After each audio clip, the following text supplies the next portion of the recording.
Hello दोस्तों, स्वागत है आपका स्टॉक मार्केट की एक और नई वीडियो में। दोस्तों, इस वीडियो में हम दो रेलवे स्टॉक्स आरबीएनएल और आईआरएफसी ये दोनों को कंपेयर करेंगे और हम देखेंगे कि इन दोनों में से किसमें इन्वेस्ट करना हमारे लिए ज्यादा फायदेमंद होगा। हमने देखा कि एक साल के अंदर रेलवे के जितने भी स्टॉक्स हैं उन्होंने 200 से 300 और यहाँ तक कि 400% का रिटर्न दिया है। और ये सब इसलिए पॉसिबल हो पाया है क्योंकि रेलवे सेक्टर में सरकार का जो विजन है वो पूरी तरीके से क्लियर है। सरकार लगातार रेलवे सेक्टर को मजबूत कर रही है, जिसके लिए बहुत बड़े बड़े प्रोजेक्ट दे रही है और इसको बजट बहुत बढ़ाई है। और इसी के कारण रेलवे सेक्टर के जितने भी स्टॉक्स हैं उसमें बहुत ज्यादा तेजी देखने को मिली एक साल के अंदर।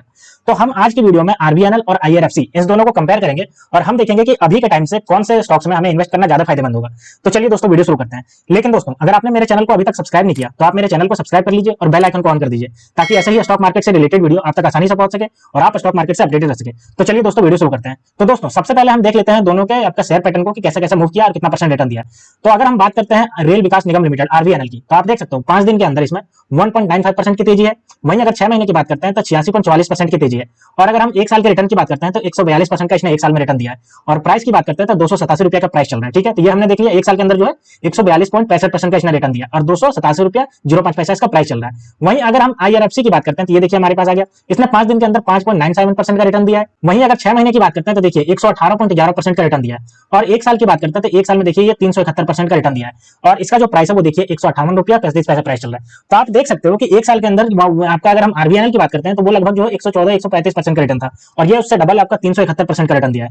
तो रिटर्न के मामले में अगर हम बात करते हैं तो रेल विकास निगम लिमिटेड आरआईवीएनएल से आपका जो है वो आईआरएफसी जो है वो ज्यादा आपको रिटर्न दिया। ठीक है, अब चलिए दोनों को कंपेयर करते हैं, इसके पूरे डेटा को रिगार्डिंग पूरी तरीके से कंपेयर करते हैं। तो हम इसको कंपेयर करने के लिए एक आर्टिकल का यूज करेंगे। देखिए, बेटर रेलवे स्टॉक्स आरबीएनएल और आईआरएफसी इन दोनों में से कौन बेटर है, इस आर्टिकल के से थोड़ी हम समझेंगे कि कौन सबसे ज्यादा बेटर है। तो अगर हम बात करते हैं तो देखिए, India has one of the largest rail network in the world. हमें भी पता है कि इंडिया जो है वो लार्जेस्ट रेल नेटवर्क में आता है, जिसमें देखिए अगर हम किलोमीटर में बात करते हैं तो देखिए 1,26,366 किलोमीटर का रेल नेटवर्क है और 7,335 स्टेशन इसमें है। वहीं अगर हम बात करते हैं तो गवर्नमेंट का जो प्लान है वो मैसिव इन्वेस्टमेंट का 1 ट्रिलियन का प्लान है और जिसमें आपका ये train sets, new lane tracks and improve railway infrastructure करेगी। तो आप देख सकते हो कि सरकार जो है 1 ट्रिलियन का आपका जो रुपीस का है इन्वेस्टमेंट प्लान बना चुकी है और ये आगे आपका एग्जीक्यूट करेगी। तो इसी के बारे में हम बात करेंगे कि हमें किसमें इन्वेस्ट करना चाहिए, आरबीएनएल में इन्वेस्ट करना चाहिए या तो हमें आईआरएफसी में इन्वेस्ट करना चाहिए। अब चलिए एक एक करके दोनों को समझ लेते हैं। सबसे पहले आरबीएनएल। तो आरबीएनएल जो है वो 2003 में एस्टैब्लिश हुआ था और ये जो है वो form to bridge infrastructure deficit in India, यानी कि इंडिया में इंफ्रास्ट्रक्चर की जो कमी थी रेलवे सेक्टर में उसको आपका बढ़ाने के लिए इसमें हुआ था। ठीक है, अगर हम बात करते हैं इसका प्रोजेक्ट की तो देखिए, some of the project it undertook a doubling gauge conversion, new lines, rail electrification and construction of major bridges. अगर हम बात करते हैं तो देखिए आपका न्यू लाइन बनाने का काम करती है, इलेक्ट्रिफिकेशन का काम करती है, डबलिंग गेज कन्वर्जन और न्यू लाइन बनाने का काम करती है। और अगर हम बात करते हैं तो RVNL has an excellent track record of completing project on a fast track basis. Since it inception it has contributed to more than 35% of railway doubling and over 25% of railway electrification. यानी 2003 से लेकर के अभी तक ये 35% railway line को double कर चुकी है और 25% रेलवे लाइन को इलेक्ट्रीफाई करने का ये काम कर चुकी है। अगर हम बात करते हैं तो कंपनी का ऑर्डर बुक जो है वो देखिए 650 बिलियन रुपीस का इसका ऑर्डर बुक अभी तक पहुंच गया। और अगर हम आगे बात करते हैं तो RBNL is diversifying into road, irrigation, electrical transmission work and mass rapid transport project through the joint venture and memorandum of understanding. देखिए, पहले तो ये आरबीएनएल सिर्फ और सिर्फ रेलवे काम में करती थी, लेकिन धीरे-धीरे अपना जो है वो आपका डाइवर्सिफाई कर रही है पोर्टफोलियो। रोड में, इरिगेशन में, इलेक्ट्रिकल ट्रांसमिशन में, वर्क एंड मास रैपिड में आपका ये कन्वर्ट करती जा रही है। ठीक है, the company also expending international as hand recently taken up a project in Maldives. It plans to bid for several project in other countries as well. देखिए, ये कंपनी पहले तो आपकी जो है भारतीय जो काम है उसको कंप्लीट करती थी, रेलवे लाइन हो चाहे रोड लाइन, लेकिन अब ये इंटरनेशनली बनती जा रही है। और इंटरनेशनल में अगर हम बात करते हैं तो ये देखिए मालदीव में एक प्रोजेक्ट लिया और उसको भी कंप्लीट कर चुके हैं। तो ये हमने देख लिया RBNL, rail Vikas Nigam limited. अगर मोटा मोटी इसके बारे में कहा जाए तो ये आपका जो है एग्जीक्यूशन बॉडी है रेलवे लाइन में, जितना भी आपका डबलिंग करने का काम होता है, रेलवे इलेक्ट्रिफिकेशन का काम होता है या फिर हम कॉज कन्वर्जन का काम, तो ये काम करती है। ठीक है, और इसने जो है नया नया भी जो आपका डाइवर्सिफिकेशन किया है रोड में, इरिगेशन में और इलेक्ट्रिकल ट्रांसमिशन जैसे वर्क में इसने डाइवर्सिफाई किया है।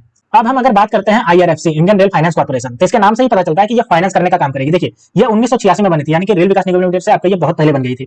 और इसका जो है वो financing arm of ministry of railway, यानी मिनिस्ट्री ऑफ रेलवे का फाइनेंसिंग आर्म है, फाइनेंस प्रोवाइड करती है। It is registered as the systematically important non deposit taking non banking financial company and infrastructure finance company with the reserve bank of India. Reserve bank of India के साथ ये आपकी non banking finance company के साथ register है और ये आपका काम करती है। यानी जितने भी आपका रेलवे के वर्क होते हैं उसको एग्जीक्यूट करने के लिए आपका जो मनी रिक्वायरमेंट होती है, तो ये जो पैसा जुटाने का काम ये बॉडी करती है।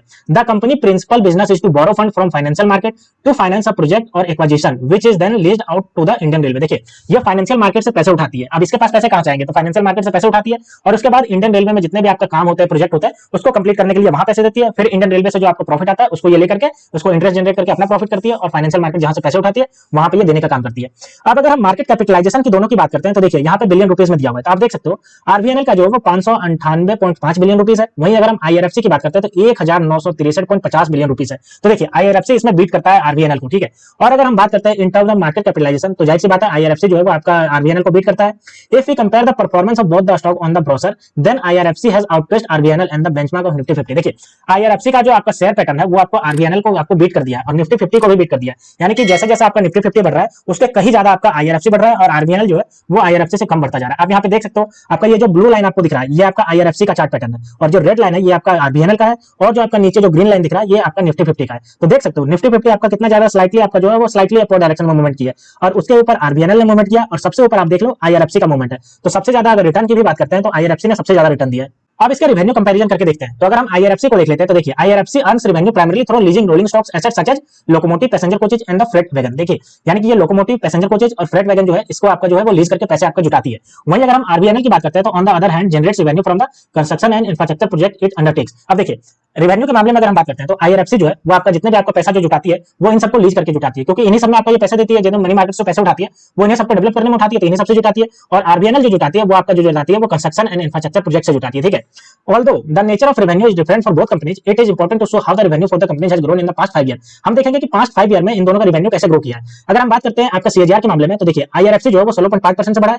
वहीं अगर हम बात करते हैं RVNL की तो 15% से बढ़ा है, ठीक है। तो इसमें भी आपका ये IRFC ही बीट कर रहा है। अब देखिए for the IRFC high assets quality has helped the company grow its interest income in the last 5 year. For RVNL a strong order book and a faster project execution had added growth. देखिए अगर हम बात करते हैं IRFC की तो IRFC में high assets quality जो है उसको वजह से इसका जो इनकम जो है इंटरेस्ट इनकम जो है वो बहुत ज्यादा बढ़ा है। और अगर हम RVNL की बात करते हैं तो RVNL का स्ट्रांग ऑर्डर बुक जो है वो फास्टर प्रोजेक्ट एग्जीक्यूशन की वजह से बढ़ा है, क्योंकि सरकार का जो है वो बहुत तेजी से आपका जो है वो रेलवे सेक्टर को आपको ग्रोथ कर रही है, और जितने भी इंफ्रास्ट्रक्चर प्रोजेक्ट है वो बहुत तेजी से कंप्लीट करती जा रही है सरकार के मामले में। तो जिसकी वजह से इसका फास्टर जो प्रोजेक्शन आपका ग्रोथ है वो देखने को मिल रहा है। रेवेन्यू कंपैरिजन अगर करते हैं तो यहाँ देखिए रेवेन्यू कंपैरिजन है, ये आपका डेटा मिलियन में दिया हुआ है, तो आप देख लीजिए, ठीक है। सबसे पहले अगर हम बात करते हैं RVNL की तो 2022 की बात करते हैं तो देखिए 1,93,817 मिलियन रुपीज का था, ठीक है। वहीं अगर हम IRFC की बात करते हैं 2,02,993, यहाँ भी देखिए आपका ये बीट कर रहा है। और अगर हम बात करते हैं 5 साल के CAGR तो देखिए RVNL का 15% से बढ़ रहा है, और अगर IRFC की बात करते हैं तो 16.50% से, तो यहाँ भी आपका ये बीट कर रहा है IRFC के मामले में, ठीक है। मार्च 2023 की बात करते हैं तो 2,02,816 मिलियन रुपीस का RVNL का, और IRFC की बात करते हैं तो 2,38,918 मिलियन रुपीस। तो देखिए यहाँ भी आपका ये जो है वो IRFC बीट कर रहा है RVNL को। अब अगर हम दोनों की प्रॉफिटेबिलिटी को कंपेयर करते हैं तो देखिए इन term of the EBITDA growth RVNL and IRFC has almost equal with the 17% CAGR growth in the last 5 year. यानी कि एबिटा ग्रोथ के मामले में दोनों लगभग बराबर चल रहे हैं, 17% के आसपास। इन term of the net profit growth IRFC is slightly ahead of RVNL with 23% CAGR growth against the 15.6% CAGR growth. देखिए अगर हम नेट प्रॉफिट की ग्रोथ की बात करते हैं तो IRFC जो है वो 23% से बढ़ा है, और वहीं अगर RVNL की बात करते हैं तो वो 15.6% से बढ़ा है। तो यहाँ पे आपका IRFC बीट कर रहा है RVNL को। अगर हम बात करते हैं given that their nature of the business is different, the growth and the net profit margin are poles apart, hence it will be difficult to compare the two companies based on their profit margin. However, in the last 5 years, RVNL has managed to expand its profit margin, whereas IRFC has maintained at similar level. देखिए, RVNL जो है वो आपका last year से आपका profit margin को लगातार बढ़ाती जा रही है, लेकिन IRFC जो है वो उसी लेवल पे मेंटेन कर रही है। तो इस मामले में RVNL जो है वो IRFC को बीट करती है। In the last 5 years, RVNL grows the net profit margin average 6.2%, whereas RVFC has a net profit margin average 26.8% and 25.7% respectively. यानी देखिए RVNL जो है वो प्रॉफिट मार्जिन है वो 6.2% से बढ़ा है, लेकिन अगर हम बात करते हैं IRFC ग्रोथ और नेट प्रॉफिट मार्जिन तो वो आपका 26.8% और 25.7% से रिस्पेक्टिवली बढ़ता जा रहा है। तो यहाँ भी आपका IRFC बीट करता है। अगर हम प्रॉफिटेबिलिटी के डेटा के हम कंपेयर करते हैं तो ये देखिए हमारे पास प्रॉफिटेबिलिटी का डेटा है। सबसे पहले एबिटा को देखते हैं तो RVNL का देखिए मार्च 2023 की बात करते हैं तो देखिए ये मिलियन में रुपीस है, 14,054 आपका जो मिलियन रुपीस है, और IRFC देखिए 63,103 मिलियन रुपीस है। वहीं अगर प्रॉफिट आफ्टर टैक्स की बात करते हैं तो देखिए 14,206 मिलियन रुपीस, और अगर IRFC की बात करते हैं तो 63,370 मिलियन रुपीस। और अगर हम CAGR की बात करते हैं तो 15.7 आपका जो RVNL का है, और IRFC का देखिए 23% है। तो आप देख सकते हो यहाँ पे जो है ये भी बढ़ता जा रहा है। IRFC ग्रॉस प्रॉफिट मार्जिन की अगर हम देख लेते हैं तो देखिए अगर हम बात करते हैं मार्च 2023 की तो 6.90% से था, और वहीं IRFC देखिए 26.40% है। तो यहाँ पे आपका IRFC ही बीट कर रहा है। और नेट प्रॉफिट मार्जिन की अगर बात करते हैं तो देखिए मार्च 2023 में 7% से था, लेकिन IRFC की बात करते हैं तो 26.50%। तो ओवरऑल अगर हम बात करते हैं तो IRFC देखिए इसको बीट कर रहा है प्रॉफिटेबिलिटी के मामले में। अब दोनों के ऊपर बात करते हैं कि डेट कितना है, यानी कि कितना इन्होंने उधार लिया है। तो अगर हम IRFC की बात करते हैं तो इट इज अ डेब्ट फ्री कंपनी। देखिए सबसे बड़ी बात है कि ये डेब्ट फ्री कंपनी है।